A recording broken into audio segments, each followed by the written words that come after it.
problema técnico. Todo mundo teve problema. Também. Como a professora falou, o notebook ele roda uma resolução que não roda no resto do monitor. Na tela. E você dá uma olhada aí. Você quer difícil, mas fazer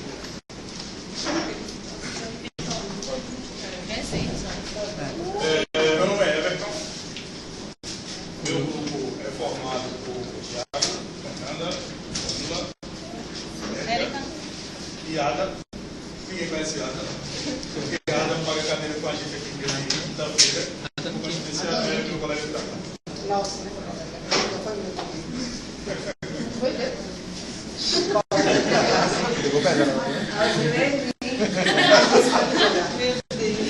O objetivo da gente é fazer uma análise de comparação ao Alberto Cortella com o filme 300. Primeira coisa, mesmo a tela tão pequena, vai ter algumas cenas fortes, não sei se seria adequado. Vai ter um pouco de sangue, mas o filme 300, esse filme em questão, ele é baseado em uma história de quadrinhos de Frank Miller, que é um quadrinista e um roteirista muito famoso, já trabalhou na Marvel e na DC Comics. Na Marvel, ele foi responsável por uma tiragem grande das revistas de Daredevil, o Demolidor, e na DC Comics, onde ele teve os seus maiores trabalhos, ele foi responsável pelas tiragens da revista do Dark Knight, o Cavaleiro das Trevas, e também foi para o cinema, que é a história do Batman. Ele fez a história da Batalha de Termópilas em quadrinhos e Zack Snyder acabou colocando na tela do cinema em 2006, fazendo uma releitura do que ele havia feito em quadrinhos. Mas, na verdade, óbvio que a história de 300 não é só isso.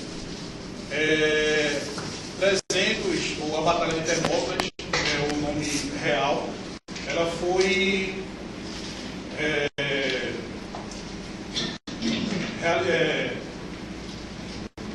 na verdade, a 300, a Batalha de Termópilas, ela é de 430 a.C.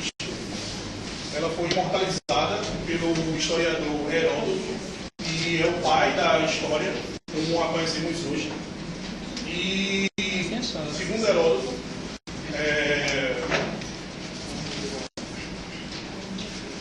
o Leônidas I, ele investiu contra o exército persa, levando sua guarda principal, a guarda real, para tentar impedir a invasão do exército persa na Grécia.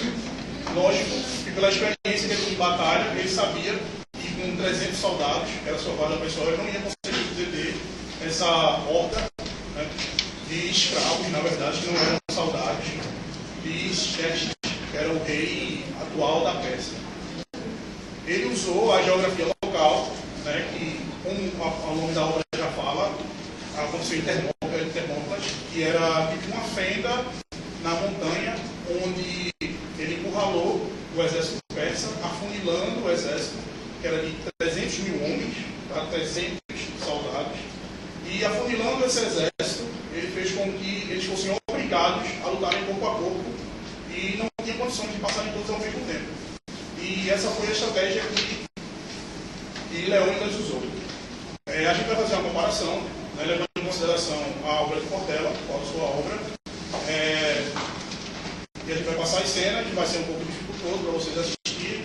Eu peço a paciência de todos, meus amigos vão fazer a interpretação da cena de acordo com as competências do livro. Beleza? Meu nome é Thiago, vou falar sobre as guerras. Para um espartano, a batalha é seu lazer. Os persas, primeiro eu vou falar um pouco do filme, vou resumir. Vocês não vão botar o vídeo aí, fica mais claro.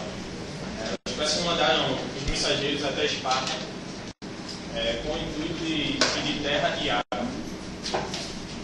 Leônidas, rei de Esparta, não aceitou achou aqui um insulto a ele, né? E matou aqueles mensageiros que ali estavam. Com isso haveria guerra entre os persas e os espartanos. Porém, os espartanos não poderiam guerrear, porque naquela época acontecia uma festa religiosa que era de costume daquele povo, chamado Carné, e eles não podiam guerrear por esse motivo. O que é o nome das coisas? Ele reuniu 300 dos seus melhores soldados e marchou, né, em direção ao exército persa. No caminho, eles estavam marchando, eles encontraram com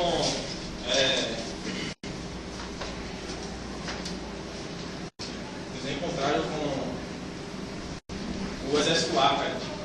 Eram mais ou menos aliados a eles. Eles iam unir forças para combater o exército persa. No vídeo aí vai ficar mais claro para você conhecer. Deve ser que era assim o vídeo.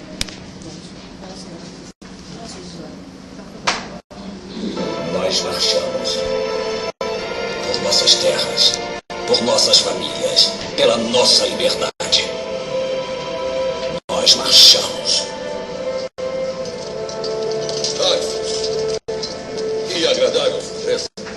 Essa manhã está cheia de surpresas. Não deve ser mais do que isso. Essa é a surpresa. Silêncio! Ouvimos que Esparta está na rota da guerra. Estávamos ansiosos por reforços. Se é sangue que procura, pode juntar-se a nós. Trouxe apenas esse punhado de soldados para ir contra Xerxes. Eu estava errado em esperar de Esparta o compromisso de igualar com o nosso ouro. E não é isso. Você, qual sua profissão? Ceramista. Senhor. E você, Arcade, qual é a sua profissão? Escultor, senhor. Escultor. E você? Sou ferreiro, senhor.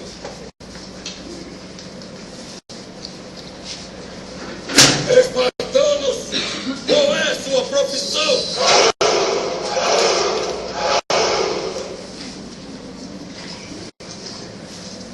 Eu sei, meu amigo. Eu trouxe mais soldados do que você.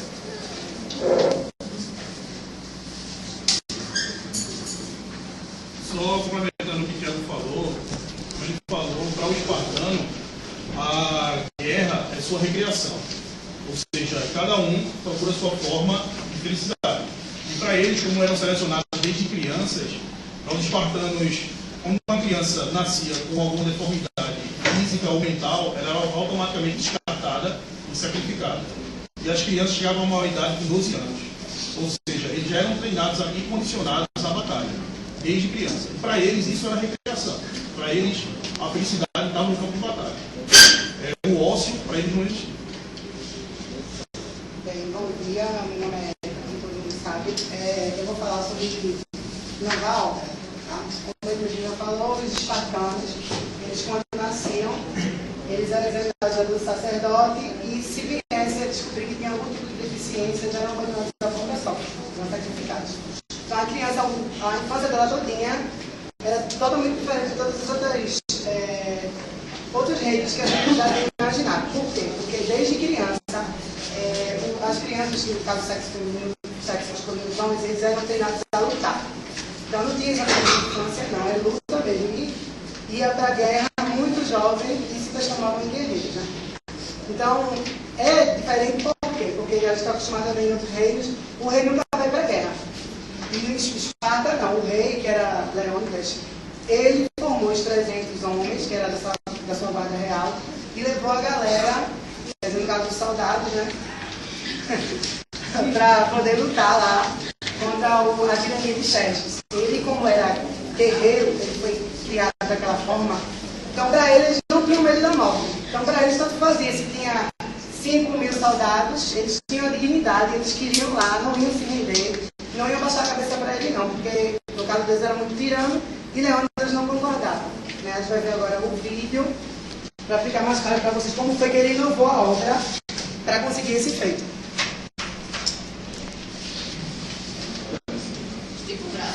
E os sócios para a trilha de bodes. E rogue aos deuses para que ninguém avise os testes.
Foda-se!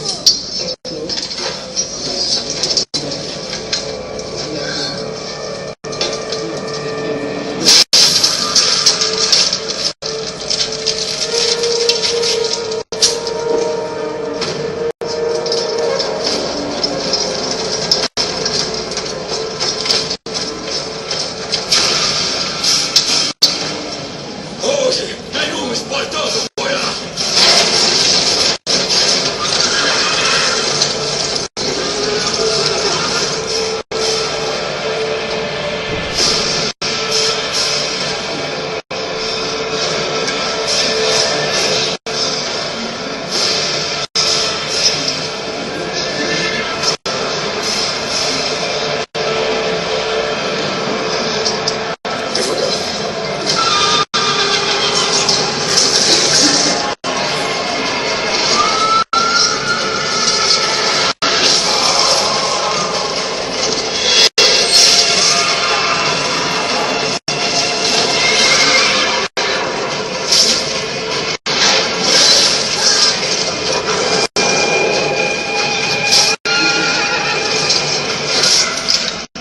Fazemos o que fomos treinados para fazer, o que fomos criados para fazer, o que nascemos para fazer.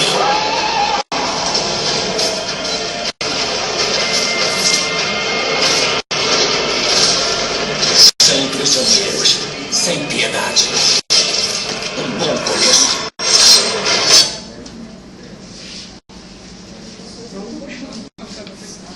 Bem, aí ele, como vocês viram na cena, a cena por si só já fala, né? Ele não ficou lá esperando o exército vir da cidade. Mesmo o exército de Chester sendo bem maior que o dele, ele juntou os 300 homens dele e foi para a guerra. Quem é que ia ter uma ideia tão audaciosa de lutar, usar a cidade do cabo de duas montanhas, perto do mar, para usar como campo de guerra? E outra, eles tinham uma tática uma técnica de guerra muito interessante, que quando eu formava lá aquele comboio lá de soldados lá, um protegia o outro na sequência. Então eles usavam a força para depois ir para o combate mesmo. Então ele foi realmente muito inovador. Ele não esperou, ele partiu para a luta, ele foi lá, inovou, teve a ideia. Ele não foi aventureiro, feito Chester, porque Chester era aventureiro, ele não queria saber não. Ele era um deus, mas por ser deus ele não ia lá brigar nele, botava o pessoal dos povos daquele povo para brigar justamente com esses soldados, né, dos 300. E uma palavra que cabe muito, uma frase que cabe muito nesse filme é: se você não conseguir se destacar pela inteligência, tem que se destacar pelo menos pelo esforço. Essa é a minha mensagem. Bom dia, meu nome é Fernanda. Eu vou falar um pouco sobre elevar a equipe. Okay? No caso, enquanto o rei Leônicas estava com seus 300 na guerra, do lado estava a rainha, a esposa dele. E justamente ela queria participar do conselho, que é justamente para enviar mais homens, porque ela mesma sabia que 300 não ia dar conta de combater, entendeu? De vencer a guerra. Ela estava ciente. Porém, ela acreditava no potencial de cada soldado. E como o Everton havia falado, ele sabia que não iria ganhar, porém queria ficar na história, porque Chester mesmo não acreditava. Ele tem uma certa cena que ele informa que ia ser reduzido a pó, que ia destruir a Grécia, ok? E ninguém ia se lembrar da história dele. Foi justamente o que o rei fez o oposto. Enquanto isso, a esposa dele participou do conselho. Ela teve muita dificuldade para participar, enfrentou muitas coisas, mas no dia ela mostrou que quem estava lutando, os 300, não eram apenas os soldados, mas homens que estavam dando a vida pela Grécia, pelas suas mulheres, pelos seus filhos, pelo seu país. E o que ocorre? Ela fez a solicitação, pediu para encaminhar, porque sabia, mesmo com todo o potencial que os 300 tinham, não venceria a guerra. E muito preocupada, ela fez a solicitação. Porém, no próprio conselho, ela passou uma certa dificuldade com um dos conselheiros também, que ela foi insultada, mas, porém, ela mostrou também que ele foi comprado pelo inimigo, e o que ela conseguiu foi enviar. Embora após um ano enviar os soldados para lutar contra o reino persa. Aí tem uma cena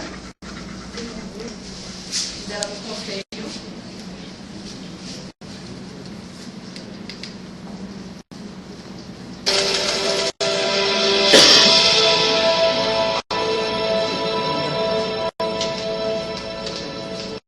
Agora passo a palavra para a esposa de Leônidas e rainha de Esparta.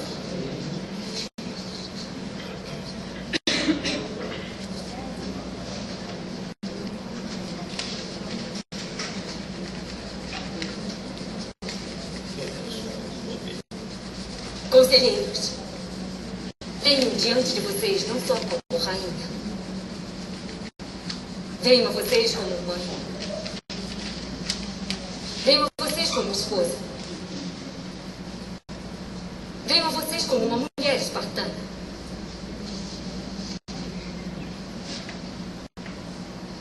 Eu venho a vocês com grande vontade. Não estou aqui para representar Leônidas. As ações dele falam mais alto do que as minhas palavras. Estou aqui por todas as vozes que não podem ser ouvidas. Mães, filhos, pais, filhos. 300 famílias que sangram por nossos direitos. E pelos princípios pelos quais este lugar foi construído. Estamos em guerra, cavalheiros. Devemos enviar todo o exército espartano para ajudar o rei a preservar não só nós mesmos, mas as nossas crianças. Enviar um exército para preservar a liberdade. Enviá-lo por justiça. Enviá-lo pela lei e pela ordem. Enviá-lo pela razão. E o mais importante, enviar todo o nosso exército. Na esperança de que um rei e seus homens não sejam relegados à história. Que a coragem deles nos una. Que as ações deles nos fortaleçam. E que as escolhas de hoje possam espelhar a coragem deles.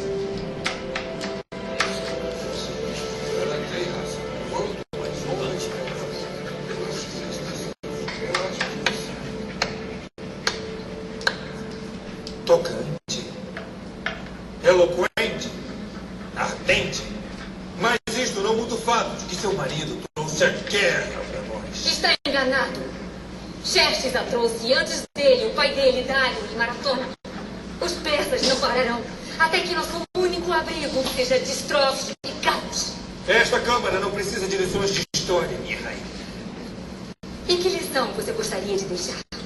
Eu devo começar a enumerar todas elas? Honra, dever, glória. Você fala de honra, dever e glória? Esqueceu do adultério? Como ousa? Como ousa? Olhem-na com atenção. Ela é uma vigarista das piores. Não brinque com os membros desta Câmara Sagrada, minha. Algumas horas atrás você se ofereceu para mim. Se eu fosse um homem fraco, ainda teria o cheiro dela. Isso é ultrajante. Ah, o hipócrita fala. Você não recebeu um pagamento similar em troca de conseguir uma audiência com esses nobres homens? É mentira. Será?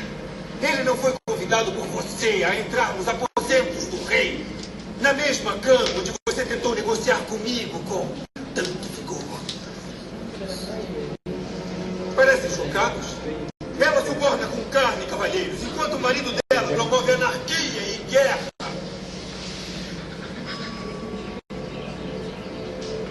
As palavras escapam das línguas mais afiadas. Minha prostituta rainha.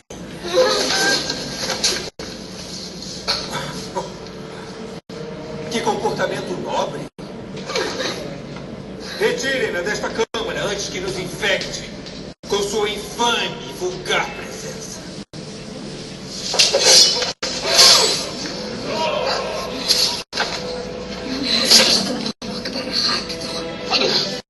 Você não sentirá prazer.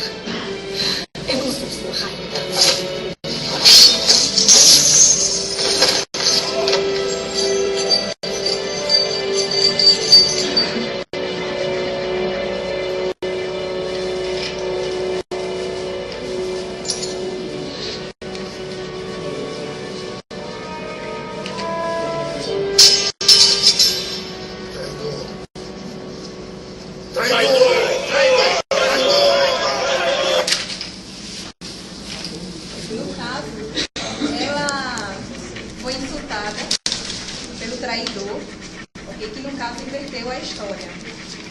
tinha um do conselho que ela queria participar e ele prometeu para ela que iria participar, porém ele queria algo em troca, que no caso foi dormir com ela. E no caso, no dia do conselho, ele disse que ia dar tudo certo. E o que ocorreu? Ele foi o primeiro a se levantar e insultar ela. E inverteu a história dizendo que foi o outro senhor do conselho. Só que ela já estava irritada por toda a situação. Foi quando ela mostrou realmente quem era o traidor da história. E o que ocorreu? Isso não impediu de, no caso dela, elevar a equipe, elevar todos os soldados que estavam em guerra, todos os 300. Entendeu? Como ela mesmo falou, como mãe, como esposa, ela acreditava nos 300 que foram à guerra. Entendeu? Agora eu passo Bom dia, meu nome é Camila, eu vou falar sobre aviamento. Primeiro eu vou passar o vídeo, depois eu vou explicar.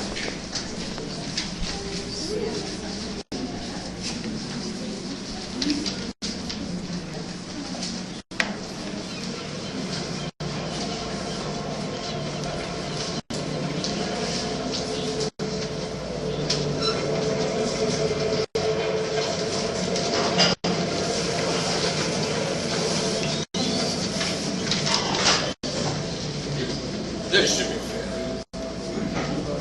Você deve ser Travis.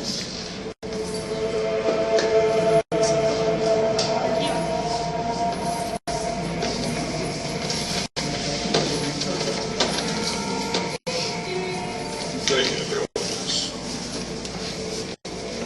Vamos raciocinar juntos. Seremos perdidos terrível. Na verdade, seria uma loucura se você, bravo rei, e seus valorosos soldados morressem. Tudo um simples mal pedido. Nossas culturas têm muito que compartilhar. Você não percebeu? Esta manhã compartilhamos da nossa cultura. Cultura com você. Sua tribo é realmente fascinante. Mesmo agora desafiador. Frente à aniquilação. E na presença de um Deus.